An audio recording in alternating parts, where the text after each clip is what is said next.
एवढे Covid positive रुग्ण आज आपल्या राज्यामध्ये नोंदवले गेलेले आहेत. 60,212 म्हणजे फार भीतीदायक ही परिस्थिती आहे.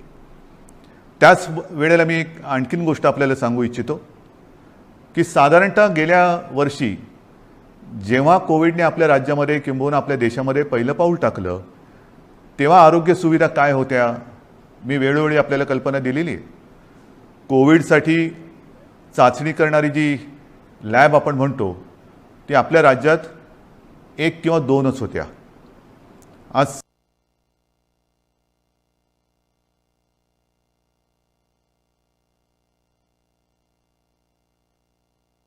सर्व मिळून जवळपास 523 चाचणी केंद्र आपल्या राज्यामध्ये आहेत. आता तुम्ही म्हणाल तुम्ही 523 सुरू केलेत, ते केलेलीच आहेत, पण तरी देखील चाचणीसाठी आणि चाचणीचे रिपोर्ट यायला उशीर लागतोय. कारण सरळ आहे की आता त्या वाढवलेल्या सुविधा सुद्धा आपल्याला अपुऱ्या पडायला लागलेल्या आहेत. प्रत्येक गोष्टीची एक क्षमता असते, त्या क्षमतेपेक्षा अधिक भार जर कोणत्याही यंत्रणेवरती पडला किंवा टाकला तर साहजिकच आहे काही काळ हे असं चालत राहील आणि मग काही काळानंतर ती यंत्रणा कोलमडून पडेल. आज आपल्या चाचणी केंद्रांवरती प्रचंड ओझं आलेलं आहे. रोजच्या रोज आपण चाचण्यांची संख्या वाढवतो आहोत.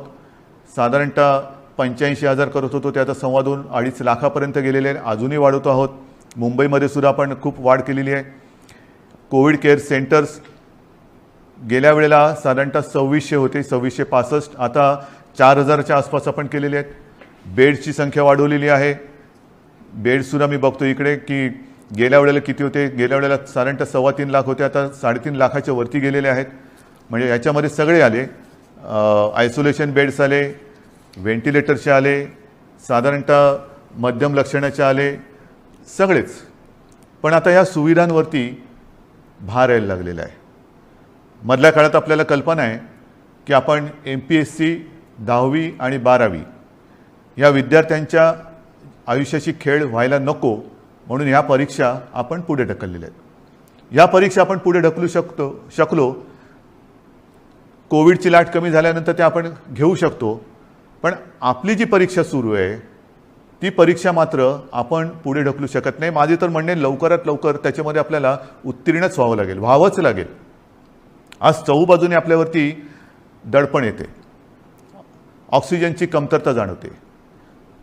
मी मुद्दामून आपल्याला हे सांगतोय याचं कारण की मी गेले काही दिवस समाजातील प्रत्येक घटकाला सोबत घेण्याचा प्रयत्न करतो आहे, त्यांच्याशी चर्चा संवाद करण्याचा प्रयत्न करतो आहे, सगळ्यांचं एकमत करण्याचा प्रयत्न करतो आहे.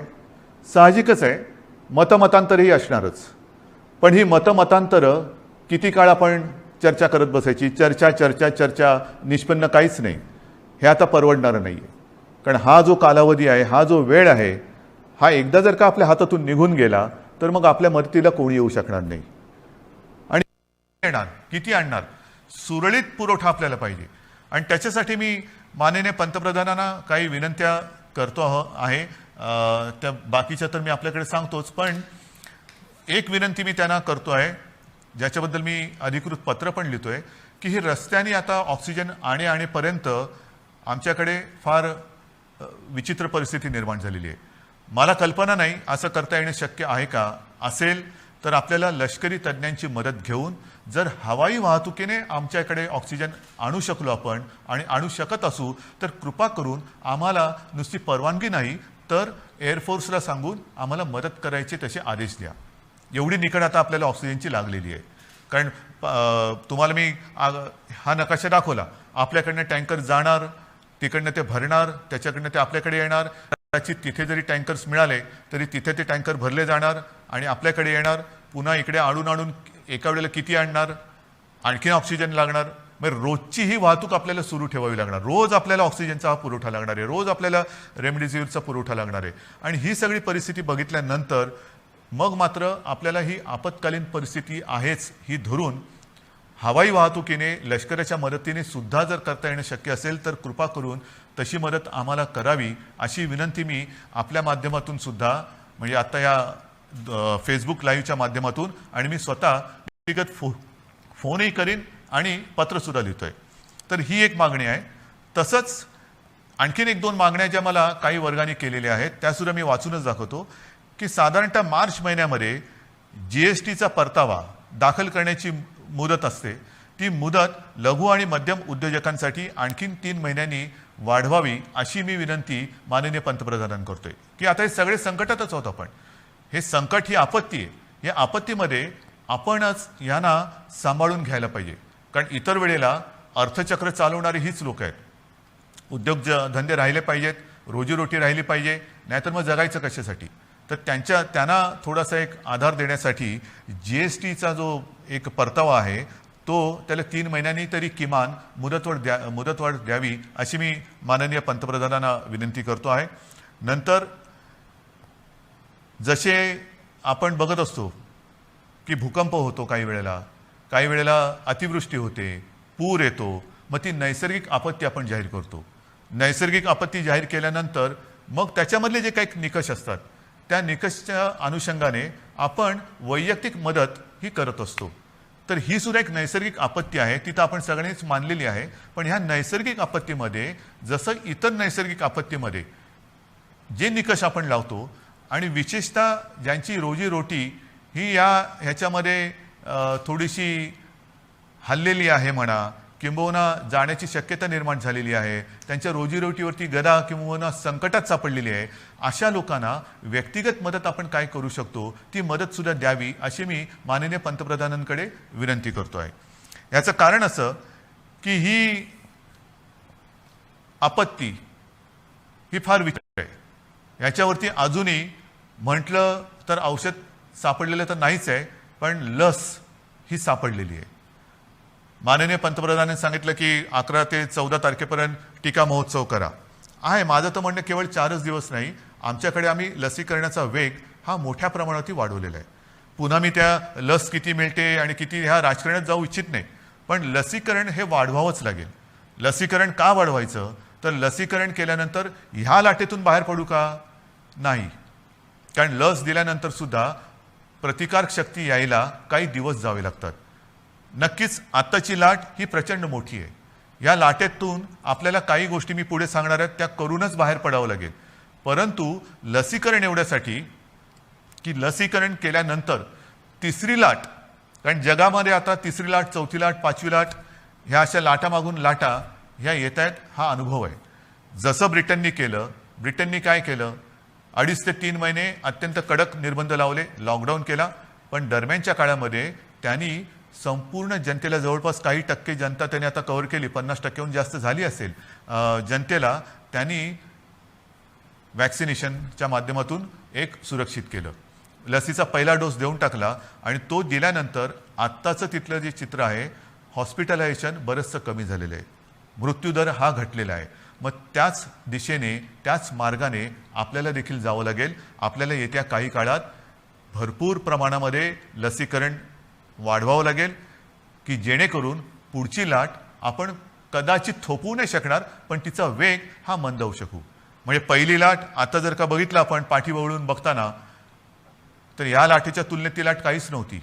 एवढी प्रचंड मोठी ही लाट आहे. अजूनही आपण पीकच्या जवळ गेलो आहोत की नाही कळायला मार्ग नाही आहे. रोजची रुग्णसंख्या वाढते आहे, की कुठपर्यंत वाढेल सांगता येत नाही. एक वेगळेपण मी आपल्याला सांगतो की गेल्या वर्षी सुद्धा जेव्हा कोविडची सुरुवात झाली तेव्हा साधारणतः आपण एक चित्र समोर ठेवत असतो की आज एवढी रुग्णसंख्या आहे, तर 15 दिवसानंतर रुग्णसंख्येत किती वाढ होईल, रुग्णवाढ किती होईल, महिन्याभरानंतर रुग्णवाढ किती होईल, आणखीन अशीच रुग्णवाढ राहिली, हाच वेग राहिला तर किती दिवसात किती रुग्णवाढ होईल. आणि मी आपल्याला सांगू इच्छितो, गेल्या वर्षी केवळ आपल्या आणि आपल्याच जिद्दीमुळे आणि आपल्या संयमाने, आपल्या सहकार्यामुळे जे काही चित्र आपल्याला दाखवलं गेलं होतं तेवढी लाट आपण येऊ दिली नव्हती. त्यापेक्षा कितीतरी खाली आपण कोविडला ठेवला होता. म्हणजेच काय, आपण एकदा हे करून दाखवलेलं आहे. होय, एकदा आपण हे करून दाखवलेलं आहे, कोविडवरती नियंत्रण मिळवून दाखवलेलं आहे. मात्र यावेळीची जी लाट आहे ती लाट आणि जे काही चित्र समोर रुग्णवाढीचं ठेवलं जाते ते जवळपास येते. म्हणजे जी अपेक्षित रुग्णवाढ 15 दिवसांनी किती होईल, महिनाभरानंतर किती होईल, हे जे काय सांगितलं जाते ते चित्र हे यावेळेचं जवळपास सारखं आहे.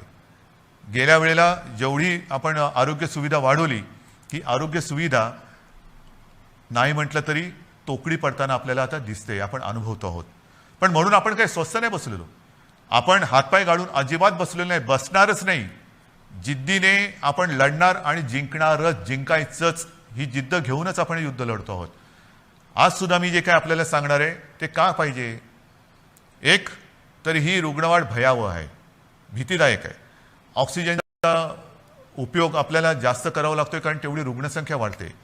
ऑक्सिजनची कमतरता ही आता जाणवायला लागलेली आहे, औषधांची कमतरता ही जाणवायला लागलेली आहे, रुग्णशय्यांची कमतरता ही आता दिसायला लागलेली आहे. आपण येत्या काळामध्ये पुन्हा एकदा आरोग्य सुविधा आणखीन वाढवत आहोत. मुंबईत वाढवतोय, विदर्भात वाढवतोय, पुण्यात वाढवतोय, सगळीकडे वाढवतो आहोत. जिथे जिथे जे जे करता येणं शक्य असेल ते आपण सगळे मिळून करतो आहोत. मग तिकडे ऑक्सिजनचे बेड्स वाढवायची आवश्यकता असेल तर ते वाढवतो आहोत, व्हेंटिलेटर्स वाढवण्याची आवश्यकता असेल तर ते वाढवतो आहोत, आयसोलेशन बेड्स वाढवण्याची आवश्यकता असेल ते वाढवतो आहोत, क्वारंटाईन वाढवण्याची आवश्यकता असेल ते वाढवतो आहोत. पण हे एकतर्फी झालं. एकतर्फी म्हणजे असं की त्याला अजून दोन गोष्टी आहेत. ही आरोग्य सुविधा वाढवल्यानंतर प्रत्यक्ष उपचार करण्यासाठी आपल्याला डॉक्टर्स लागणार. डॉक्टर्ससाठी सुद्धा आपले प्रयत्न चालू आहेत. आत्ता नवीन जे विद्यार्थी आपले उत्तीर्ण झालेले आहेत त्यांना आपण आवाहन करतो आहोत की तुम्ही पण या. त्यांची सुद्धा आपण आरोग्याची काळजी घेणार आहोत, त्यांना सुद्धा आपल्यासाठी आपल्यासोबत घेणार आहोत. त्याचबरोबरीने मी जसं गेल्या वर्षी एक आवाहन केलं होतं की निवृत्त झालेले काही डॉक्टर्स किंवा डॉक्टर कधी तसे निवृत्त होतच नाहीत, पण परिचारिका असतील, आरोग्य कर्मचारी असतील, त्यांना सुद्धा मी आवाहन करतो आहे की तुम्ही सुद्धा पुन्हा एकदा ह्या महाराष्ट्रावरती कोसळलेल्या नैसर्गिक संकटात मदतीला, नुसतं मदतीला नाही मी म्हणत, लढायला पुढे या, लढण्यासाठी पुढे या. सर्व स्वयंसेवी संस्था आहेत, सेवाभावी संस्था आहेत, व्यक्ती आहेत, त्यांना सुद्धा मी आवाहन करतोय की आता वेळ आलेली आहे, तुम्ही सुद्धा या. जे जे आपण करता येणं शक्य असेल आणि जे जे तुम्ही करू शकाल ते करण्यासाठी आणि हे युद्ध जिंकण्यासाठी तुम्ही सरकारच्या सोबत या. बांधवांनो आणि भगिनीनो, ही उडी काढण्याची वेळ नाही आहे. मी गेल्याही वेळेला सांगितलं होतं, सर्व राजकीय पक्षांना पुन्हा एकदा आवाहन करतो आहे की उडी काढत बसू नका. आता जर का उडी काढत बसलो तर महाराष्ट्र आपल्याला माफ नाही करणार. राजकारण आपण वृत्तपत्रात वाचलं की माननीय पंतप्रधानांच्या समवेत झालेल्या व्हिडिओ कॉन्फरन्समध्ये सुद्धा मी त्यांना हीच विनंती केली की देशातील सर्व प्रमुख राजकीय नेत्यांना एकत्र बोलून व्हिडिओ कॉन्फरन्सच्या माध्यमातून सर्वांना सांगा की आत्ता राजकारण बाजूला ठेवा. हे फार मोठं संकट आहे. आपण एकत्र येऊन जर का लढलो नाही, जर आपण याला साथ म्हणत असू तर आपण सुद्धा एक साथ आलो पाहिजे, एक साथ लढलं पाहिजे, तरच या साथीवरती आपण विजय मिळवू शकतो. आणि म्हणून ही सगळी परिस्थिती आपल्याला सांगितल्यानंतर नाईलाजाने मला काही गोष्टी ह्या थोड्याशा बंधनात्मक आपल्याला कराव्या लागणार आहेत. आणि मला खात्री आहे की हे जे निर्बंध आपण लावतो आहोत हे केवळ आणि केवळ आपल्यासाठी आहेत. मला आनंद होतोय असं कृपा करून समजू नका. मी गेले महिनाभर साधारणतः याची कल्पना देत आलेलो आहे की असं नाही झालं तर काय होईल, तसं नाही झालं तर काय होईल. आपण तसं म्हटलं तर बराचसा वेळ चर्चेमध्ये आणि विचारविनिमयात घालवलेला आहे. आता मात्र कडक पावलं उचलण्याची आवश्यकता आणि ती वेळ तो क्षण आलेला आहे. मग काय करायचं. मी एकदम काही लॉकडाऊन असं म्हणत नाही आहे, पण काही निर्बंध हे साधारणतः त्या सदृश्य आहेत. कारण ही साखळी जर का तुटली नाही तर ही साखळी आपल्याला पूर्ण गुरफटून गुंबरून टाकल्याशिवाय राहणार नाही. आपल्याला रोजीरोटी महत्त्वाची आहेच, त्याहीबद्दल मी बोलणार आहे. पण रोजीरोटीच्या बरोबरीने आधी जीव वाचवायला पाहिजे. जीव वाचलं तर सगळं काही आहे. आणि जीव वाचवणं हाच आत्ता आपल्यासमोरचा महत्त्वाचा मुद्दा आहे. आणि तो वाचवण्यासाठी मी पुन्हा एकदा सगळ्यांना हात जोडून विनंती करतो आहे की आजपर्यंत जी काही निर्बंध आपण टाकलेले होते त्या निर्बंधात आता आपण अधिक वाढ करतो आहोत. आणि हे निर्बंध उद्या 8 वाजल्यापासून, संध्याकाळी 8 वाजल्यापासून आपल्या राज्यात लागू होतील. एक फक्त अपवाद थोडा आपल्याला करावा लागणार आहे, कारण तिथे 2-4 दिवसामध्ये मतदान आहे. ते म्हणजे पंढरपूर मंगळवेढा मतदारसंघ, विधानसभा मतदारसंघ. आपल्याला कल्पना आहे की तिथले आपले लोकप्रतिनिधी भारत भालके यांचं कोरोनामुळेच निधन झालं होतं. दुर्दैवाने ते आपल्यातून गेले आणि त्यांची जी जागा आहे त्या मतदारसंघात येत्या 2-5 दिवसामध्ये मतदान आहे. मतदान झाल्यानंतर मात्र तिकडे सुद्धा हे निर्बंध अत्यंत कडकपणाने लागू होतील.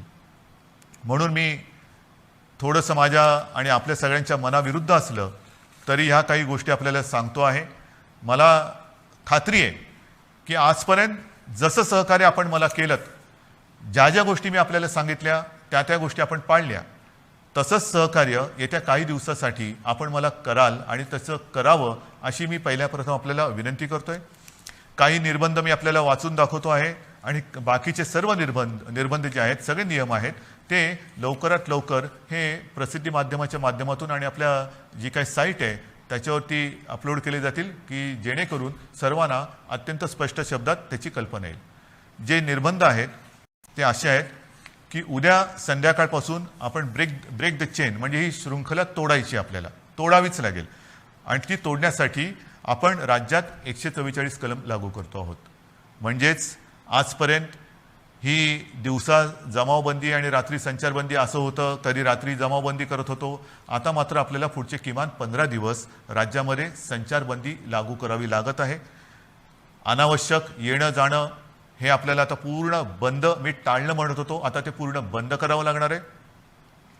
कोणत्याही व्यक्तीला अतिआवश्यक काम किंवा योग्य कारण नसेल तर घराबाहेर आपण आता पडू द्यायचं नाही आहे. मी तर विनंती करतोय की हे मी नियम सांगतोय, पण मला आपल्याकडनं उलटं पाहिजे की जसं एक शब्द आहे जनता कर्फ्यू, जनता ठरवते की नाही आम्हीच आता हे करणार किंवा हे करणार नाही, तसं तुम्ही ठरवायचं आहे की नाही ना आता तसं अनावश्यक काही काम आणि आहे ना बाहेर संकट, तर मग मीच कारण नसताना घराबाहेर पडणार नाही. मी आता करोनाला मदत करणार नाही, मी सरकारला मदत करणार, मी माझ्या नागरिकांना मदत करणार. आपल्याला आता प्रत्येकाने ठरवलं पाहिजे की कोणाला मदत करायची, करोनाला मदत करायची की करोना विरुद्ध लढणाऱ्या सरकारला आणि माझ्या माता भगिनींना आणि बांधवांना मदत करायची. हा निर्णय आता ज्यांनी त्यांनी घ्यायचा आहे की करोनाला मदत करणारे कोण आहेत आणि करोना विरुद्ध लढणारे कोण आहेत, करोना दूत कोण आहेत आणि कोविड योद्धे कोण आहेत, हे आता आपल्याला आता कळणार आहे. आणि म्हणून मला असं वाटतं की काही गोष्टी ज्या आहेत त्याच्यात आवश्यक कॅटेगरी सेवा व उपक्रम वगळून सर्व आस्थापना, सार्वजनिक ठिकाणे, इतर सेवा बंद राहतील. सकाळी 7 ते रात्री 8 ह्या काळामध्ये आपण अत्यावश्यक सेवा ज्या आहेत त्या चालू ठेवणार आहोत. एक गोष्ट मी मुद्दामून सांगतोय की आपण सार्वजनिक वाहतूक व्यवस्था बंद करत नाही आहोत, म्हणजे लोकल्स बंद करत नाही आहोत, बस सेवा बंद करत नाही आहोत. मात्र त्या केवळ आणि केवळ अतिआवश्यक कामासाठीच वापरल्या जातील आणि त्यातून त्या चालू का ठेवतोय तर जीवनावश्यक सेवा सुविधा देणारा जो कर्मचारी वर्ग आहे त्याचं येणं जाणं, कारण त्या जर का बंद पडल्या म्हणजे पाणी आहे, आपले सफाई कामगार आहेत, त्यांना कुठेही तसं आपण सांगू शकत नाही वर्क फ्रॉम होम, घरी राहा आणि शहर स्वच्छ करा, घरी राहा आणि शहराचा पाणी पुरवठा सुरळीत ठेवा, नाही, त्यांना संकट असो वा नसो आपल्यासाठी आपल्याला सेवा सुविधा देण्यासाठी रोज कामावर यावंच लागणार आहे. आणि म्हणून त्यांची ये जा ही सुलभतेने व्हावी म्हणून आपण पब्लिक ट्रान्सपोर्ट हे चालू ठेवतो आहोत. आणि त्याच्यामध्ये सुद्धा आवश्यक कॅटेगरी कोणती धरलेली आपण साहजिकच आहे, रुग्णालय आहेत, दवाखाने आहेत, वैद्यकीय विमा, औषधी कंपन्या, औषधी दुकाने, वैद्यकीय सेवा देणारे काही डीलर्स आहेत, वाहतूक सप्लाय चेन आहे, लस उत्पादक व वाहतूक करणारे, कारण लस उत्पादक त्यांच्यासाठी वायल्स लागतात, त्यांचे कारखाने उघडे राहतील, त्यांची वाहतूक ये जा करणारे वाहन आहेत ती चालू राहणार आहेत, मास्क, जंतुनाशक उत्पादक, वितरक, वैद्यकीय कच्चा माल सगळे. त्याचप्रमाणे जनावरांशी जे संबंधित आहेत म्हणजे आपले कृषीची जनावरं आली, शहरामध्ये आपले ज्याला आपण पाळीव प्राणी म्हणतो त्यांच्या संबंधितली दुकानं, त्यांची दवाखाने हे उघडे राहतील, शीतगृहे, वेअरहाऊसिंग, हवाई वाहतूक, रेल्वे, बस, ऑटो, विविध देशांची राजनैतिक कार्यालय. नंतर तोंडावरती पुन्हा पावसाळा आलेला आहे, एप्रिल तर अर्धा गेला, येत्या 1.5 महिन्यामध्ये पाऊस येणार. पावसाळ्याची जी काही कामं आहेत ती पावसाळीपूर्वच करावी लागतात, तर ती पावसाळीपूर्वीची जी कामं आहेत ती सगळी चालू राहतील. त्याच्यानंतर बँक्स, रिझर्व्ह बँक इंडिया आणि त्यांच्याशी संबंधित सगळे, सेबीने मान्य केलेली कार्यालय, दूरसंचार सेवा व त्यांच्याशी संबंधित देखभाल व दुरुस्ती करणारे, ह्या सगळ्या गोष्टी, ई कॉमर्स असेल, ह्या सगळ्या आहेत. त्याच्यानंतर अधिस्वीकृतीधारक पत्रकार, त्यांनासुद्धा आपण यातनं त्यांना मुभा दिलेली आहे येण्याची. पेट्रोल पंप चालू राहतील, पेट्रोलियम उत्पादन आहेत, कार्गो सेवा, डेटा सेंटर्स, IT सेवा, शासकीय व खाजगी सुरक्षा मंडळं, ह्या सगळ्या गोष्टी ह्या आपण चालू ठेवतो. हे आहेत, बऱ्याच गोष्टी आहेत. त्याची संपूर्ण मी आता वाचत नाही आहे, पण ह्या गोष्टी ह्या प्रसिद्धी माध्यमाच्या माध्यमातून आपल्याकडे येतील. त्याबरोबर आता अपलोड पण केल्या जातील.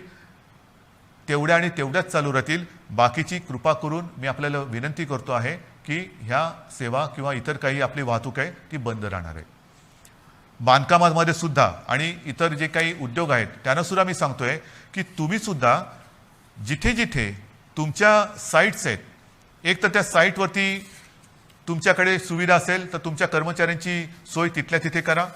त्यांना उगाचच तिथून त्यांच्या घरी, त्यांच्या घरातून तिथे, म्हणजे कोविडची ये जा जशी व्हावी तशी त्यांची ये जा होऊ देऊ नका. त्यांच्या माध्यमातून कुठे कोविड पसरू देऊ नका. त्यांच्या आरोग्याची खबरदारी घ्या. जर का करायची तुमच्या कॅम्पसमध्ये सुविधा नसेल, पण काही उद्योग असे आहेत की त्यांनी त्यांच्या कर्मचाऱ्यांची एक वसाहतच वसवलेली आहे. ठीक आहे, तो कारखान्यात येईल, तिथून त्याच्या वसाहतीत जाईल, तिथून पुन्हा इकडे. एवढ्या पुरतं वाहतुकीची व्यवस्था तुम्ही करू शकत असाल तर तुमचा उद्योग चालू ठेवायला काही हरकत नाही आहे. आपल्याला अनावश्यक सगळ्या गोष्टी, सगळी ये जा ही थांबवायची आहे. म्हणून कृपा करून अनावश्यक गोष्टी ज्या आहेत त्या टाळायला पाहिजे. आता हॉटेल्स, रेस्टॉरंट यांना सुद्धा आपण त्यांच्यावरती पूर्वीप्रमाणेच निर्बंध असतील आणि टेक अवे व होम डिलिव्हरी एवढंच करता येईल. कर्मचाऱ्यांना लसीकरण आता हे बंधनकारक आहे. रस्त्यावरच्या खाद्य विक्रेत्यांना सुद्धा त्यांना आपण का परवानगी देतोय की अनेक गोरगरीब असे आहेत की ज्यांच्याकडे एकेका खोलीत ते 5-5, 7-7, 8-8 लोक राहतात. एका खोलीत एवढे लोक राहतात, त्यांच्याकडे स्वयंपाकघराची सोय नाही. मग बाहेर त्यांना खावं लागतं आणि मग ते खाणार कुठे? जर रेस्टॉरंट्स आणि इतर ज्या काही गोष्टी आहेत त्यांना आपण टेक अवे घरी पार्सल नेण्यासाठी परवानगी देत असू, तर रस्त्यावरच्या खाद्य विक्रेत्यांना सुद्धा सकाळी 7 ते रात्री 8 या वेळेमध्ये तिथल्या तिथे नाही, त्यांनी सुद्धा ते पॅक करून जो कोणी गोरगरीब येईल त्याला ते देण्याची व्यवस्था करावी. आपल्याला गर्दी टाळायची आणि अनावश्यक वाहतूक तर नाहीच पाहिजे. ह्याच्यामध्ये आवश्यक सेवेसाठी लागणारे उत्पादन करणारे उद्योग हे पूर्ण क्षमतेने चालू ठेवण्यात येतील आणि या उत्पादनांची निर्यात करणारे उद्योग सुद्धा चालू ठेवण्यात येतील. आपल्याला या सगळ्या गोष्टींची मी कल्पना देतो आहे. आता हे झाल्यानंतर काही गोष्टी अशा आहेत की बाबा हे सगळं तुम्ही निर्बंध सांगितले, मग आमच्यासाठी तुम्ही काय करणार? रोजीरोटीचं काय? मी मगाशी आपल्याशी बोलताना बोललो की माननीय पंतप्रधानांना आपण सांगतो की नैसर्गिक आपत्तीत व्यक्तिगत लाभ जसे आपण देऊ शकतो त्या अनुषंगाने काही लाभ ह्या नैसर्गिक आपत्तीत द्यावे अशी माझी विनंती आहे. मात्र राज्य सरकार म्हणून अन्न सुरक्षा जी आपली योजना आहे त्या योजनेअंतर्गत जे सगळे लाभार्थी आहेत या लाभार्थ्यांना प्रति व्यक्ती 3 किलो गहू आणि 2 किलो तांदूळ याप्रमाणे 1 महिना आपण आता मोफत धान्य देणार आहोत पुढच्या 1 महिन्यासाठी. म्हणजे कुठेही आपण त्यांची कदाचित रोजी ही मंदावली असेल पण रोटी थांबू देत नाही आहोत.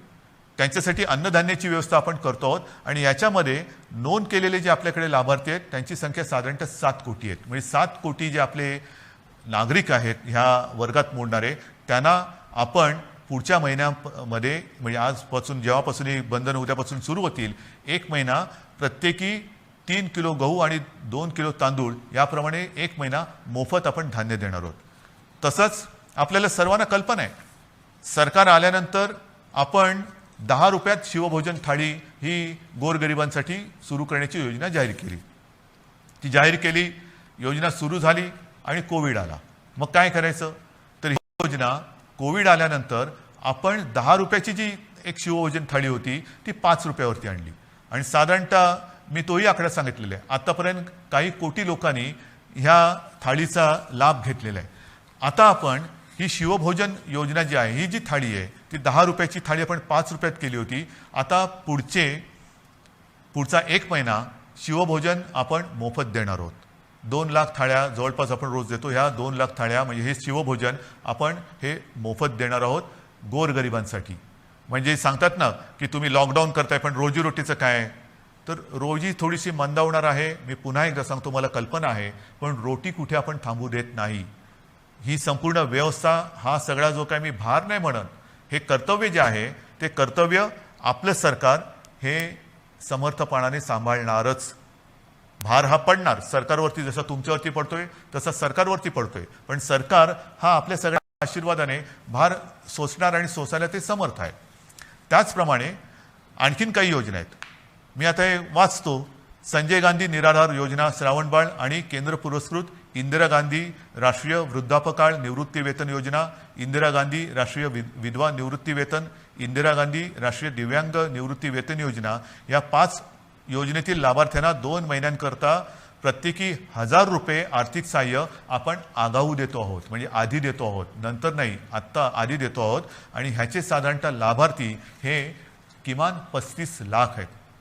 म्हणजे वरती मी जसं सांगितलं तुम्हाला की दारिद्र्य रेषेखालील कुटुंब आहेत, काही निराधार महिला आहेत, वयोवृद्ध आहेत, दिव्यांग आहेत, असंघटित क्षेत्रातील नागरिक आहेत, कामगार आहेत, रिक्षाचालक आहेत, आदिवासी समाज, यांच्यासाठी आपण 3 किलो गहू आणि 2 किलो तांदूळ ही योजना जाहीर केली.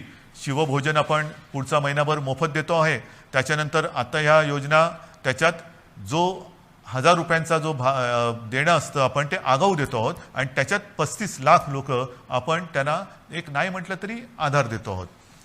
नंतर महाराष्ट्र इमारत व इमारत कामगार कल्याणकारी जे मंडळ आहे त्या मंडळामध्ये राज्यातील नोंदणीकृत बांधकाम कामगार जे आहेत त्यांना 1500 रुपये हे 1500 रुपये आपण अर्थसहाय्य देतोय प्रत्येकी.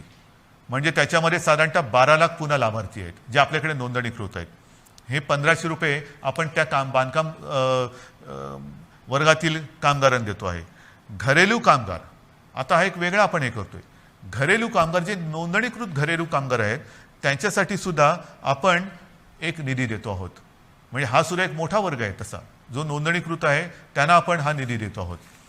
त्याच्यानंतर आता पुन्हा तळहातावरती पोट हे ज्यांचं आहे तोच हा वर्ग आहे.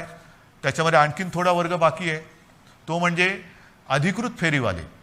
अधिकृत फेरीवाले आहेत. या फेरीवाल्यांसुद्धा आपण एका वेळचे 1500 रुपये प्रत्येकी देतो आहोत.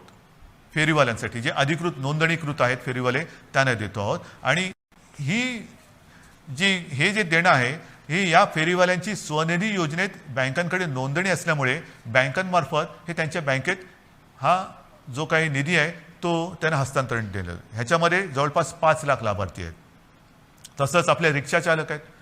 कारण सगळंच बंद केल्यानंतर रिक्षाचालकांनी काय करायचं, तर ह्याच्यामध्ये सुद्धा जे परवानाधारक रिक्षाचालक आहेत त्या रिक्षाचालकांना सुद्धा एका वेळेचं आपण 1500 रुपये हे देतो आहोत.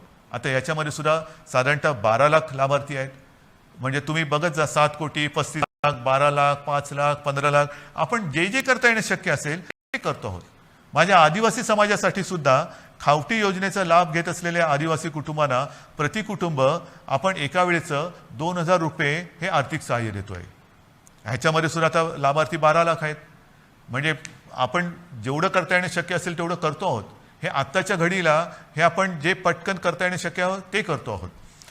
त्याच्यानंतर आता ह्या टाळेबंदी हा शब्द वापरायचा न वापरायचा पण ही जे काही निर्बंध आहेत त्या काळामध्ये आपल्याला कोविडवरची उपाययोजना जी आहे त्याच्यामध्ये इतर काही सुविधा वाढवायच्या आहेत. त्याच्यानंतर औषधं खरेदी आली, व्हेंटिलेटर्स खरेदी करणं आलं, सुविधा आली, सुविधांची उभारणी आली. त्याच्यासाठी काही पैसे लागतात. तर त्याच्यासाठी आपल्या जिल्हाधिकारी त्यांना काही पैसे आपल्याला त्यांच्याकडे देऊन ठेवावे लागतात की तुम्हाला आवश्यकतेनुसार, कारण पटकन आता रुग्ण आला आणि काही गरज लागली तर विचारत बसायचं नाही. जे जे करता येणं आवश्यक आहे ते तिकडे करायचं. आणि त्यांच्यासाठी सुद्धा आपण साधारणतः 3300 कोटी फक्त आणि फक्त कोविडसाठी म्हणून बाजूला करून ठेवतो. म्हणजेच काय की आपण हा सगळा जर का एक आढावा घेतला तर ढोबळमानाने हे सगळं आपण करण्यासाठी जवळपास 5400 कोटी रुपये आपण हे विविध ज्याला आधार देतो म्हणतो, तुम्ही नुसती मदत नाही पण एक आधार देण्यासाठी आणि कोविड वाढू नये, वाढलाच तर औषधोपचारासाठी सुविधांसाठी म्हणून आपण एवढा एक निधी बाजूला काढून ठेवतोय. आणि म्हणून मला असं वाटतं बांधवांनो आणि भगिनींनो, मी सगळी परिस्थिती आहे ही आपल्यासमोर ठेवलेली आहे. ऑक्सिजनची सुद्धा परिस्थिती आपल्याला सांगितलेली आहे, बिकट आहे. पुन्हा एकदा सांगतो साधारणतः आपल्या राज्याची क्षमता ही 1200 मेट्रिक टन प्रतिदिनी उत्पादनाची आहे. आज जवळपास 950 मेट्रिक टन पर्यंतचा वापर ऑक्सिजनचा फक्त आणि फक्त कोविडग्रस्त रुग्णांना, ज्यांना ऑक्सिजनची आवश्यकता आहे, ज्यांचा श्वास घ्यायला त्यांना त्रास होतोय, ही कल्पनासुद्धा करणं अशक्य आहे, अवघड आहे की श्वास रोखला जातो म्हणजे काय होतंय, घुसमटणं म्हणजे काय आहे. त्यांचा श्वास मोकळा होण्यासाठी, त्यांचा श्वासोच्छ्वास परत नैसर्गिक होण्यासाठी म्हणून हा आपण ऑक्सिजन वापरतो आहोत. पण ह्याच संख्येने जर रुग्णवाढ होत राहिली तर हाताशी राहिलेला ऑक्सिजन हा येत्या काही दिवसात संपल्याशिवाय राहणार नाही. आजसुद्धा रोजची आपली रेमडेसिवीरची जी गरज आहे, किती वापर होतोय, सगळीकडनं मागणी होते, रेमडेसिवीर पाहिजे. आपल्याला कल्पना आहे आपल्या राज्यात आजच्या दिवशी साधारणतः किती रेमडेसिवीर इंजेक्शन वापरले जातात? साधारणतः 40 ते 50 हजार, म्हणजे 40 ते 50 हजार सरासरी रोजची आजची आपली रेमडेसिवीर इंजेक्शनची ही मागणी आहे, गरज आहे. आता तुम्ही विचार करा, आजच्या घडीला रेमडेसिवीर थोडंसं कमी पडतंय, त्याची आपण हे करतोय, सोयी केलेली आहे, येत्या काही दिवसात ते नियमित होईल.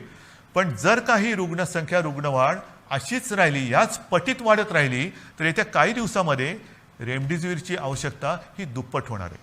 म्हणजे जिकडे 50 हजार असेल तिकडे 1 लाख होणार आहे. 1 लाख म्हणजे अजून एवढीच रेमडेसिवीरची आवश्यकता आपल्याला आहे. हे सगळं मी अत्यंत प्रामाणिकपणाने आपल्यासमोर ठेवलेलं आहे. त्याच्यामध्ये कुठेही लपवाछपवी नाही, कुठेही अपारदर्शकता नाही. ही बंधनं केवळ आणि केवळ एक नाईलाज म्हणून आपल्याला आता ही स्वीकारावी लागत आहेत.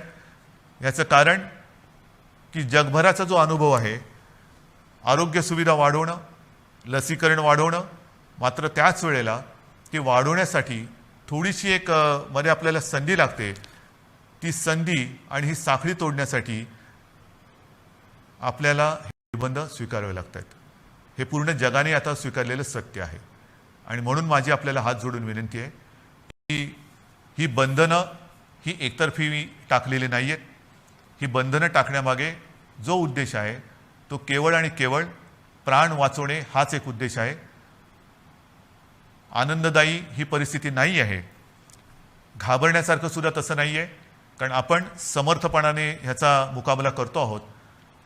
आजपर्यंत जे सहकार्य आपण मला केलं, जसं मला आपल्या कुटुंबातील एक आपण मानता, त्याच तळमळीने आणि त्याच प्रेमाने आणि त्याच आपुलकीने माझ्यावरती मी पुन्हा सांगतो, टीका करणारे किती करत असले तरी त्या टीकेची पर्वा न करता आपल्याशी जी माझी बांधिलकी आहे त्या बांधिलकीला स्मरून आणि तिला जागून मी केवळ आणि केवळ माझ्या राज्याच्या, माझ्या माता भगिनींच्या, माझ्या बांधवांच्या हितासाठी ही निर्बंध आपल्यावरती थोडीशी लादत आहे.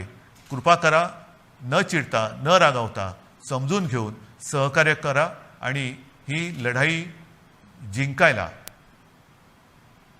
नुसती मदत नाही तर मी पुन्हा एकदा सांगतो की आपण सगळे सैनिक म्हणून सोबत या आणि ही लढाई जिंकायचीच या जिद्दीने पुन्हा एकदा कंबर कसून कोविड भगाव ह्या पद्धतीने आपल्याला आता हे करावं लागेल. आजपर्यंत जसं सहकार्य केलं तसंच सहकार्य यापुढेही अपेक्षित आहे. सर्वांना धन्यवाद देतो. जय हिंद.